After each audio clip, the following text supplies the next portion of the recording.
அமரன் மாதிரி தான் தனுஷோட ஓம். டைட்டிலுக்கு இதுதான் காரணம் அப்படின்னு சொல்லியிருக்காரு ராஜ்குமார் பெரியசாமி.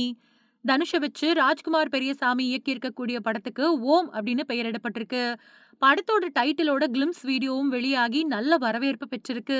சூழல் இப்படி இருக்க ஏற்கனவே சிவராஜ்குமார் நடிப்புலயும் ஓம் அப்படிங்கிற படம் வந்திருக்கு. இந்த நிலையில விழாவுல இத பத்தி விளக்கம் கொடுத்திருக்காரு இயக்குனர் ராஜ்குமார் பெரியசாமி.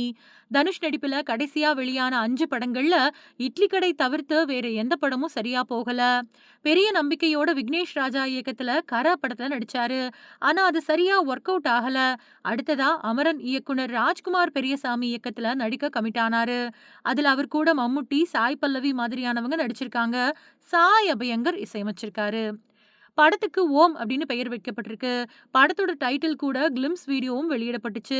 அத பார்க்கும்போது செம்மரம் கடத்தினதா சொல்லி ஆந்திர காடுகள்ல சுட்டுக் கொல்லப்பட்ட தமிழர்கள பத்தின படமா இருக்கும் அப்படின்னு தோணுது. தனுஷோட ஸ்கிரீன் பிரசன்ஸும் ராஜ்குமாரோட மேக்கிங்கும் அந்த வீடியோவுல நல்லாவே ஜொலிக்குது. இந்த படத்து மேல பெரிய எதிர்பார்ப்பும் நம்பிக்கையும் பிறந்திருக்கு. ஏற்கனவே சிவகார்த்திகேயனை வச்சு அவர் இயக்குன அமரன் படமும் உண்மை சம்பவத்தை அடிப்படையா வச்சு உருவாக்கப்பட்டதுதான். அந்த படம் மெகா பிளாக் பஸ்டர் ஆச்சு. இப்போ தனுஷ வச்சு உண்மை சம்பவத்த படமா எடுக்குறாரு அப்படிங்கறதால அதே ஹிட் இந்த படத்துலயும் கிடைக்குமா அப்படிங்கிற ஆவல் தனுஷோட ரசிகர்கள் கிட்ட எழுந்திருக்கு. அதே மாதிரி ஏற்கனவே கன்னட சூப்பர் ஸ்டார் சிவராஜ்குமார் நடிப்புல 1995வது வருஷம் ஓம் அப்படிங்கிற பெயர்ல ஒரு படம் வெளியாச்சு. இப்போ அதே டைட்டில் பயன்படுத்தப்பட்டிருக்கு. அமரனும் ஏற்கனவே பயன்படுத்தப்பட்ட டைட்டில் தான் அப்படிங்கறதும் ஞாபகம் வச்சுக்க வேண்டியதுதான். இந்த நிலையில ஓம் பட விழாவுல இந்த டைட்டில் விவகாரம் பத்தி தெளிவான விளக்கம் கொடுத்திருக்காரு இயக்குனர் ராஜ்குமார் பெரியசாமி. அவரு பேசும்போது அமரன் அப்படிங்கிற தலைப்பும் ஏற்கனவே 90கள்ல கார்த்திக் சார் நடிச்ச ஒரு படத்துக்கு வைக்கப்பட்டிருந்தது.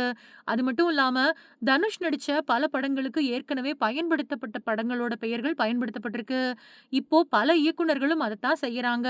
உதாரணமா பல படங்கள சொல்லலாம். நான் கதை எழுதுறப்பவே ஓம் அப்படிங்கிற பேர முடிவு பண்ணிட்டேன். இதுக்கு பின்னாடி வேற எந்த சர்ச்சையும் இல்ல அப்படின்னு சொல்லியிருக்காரு.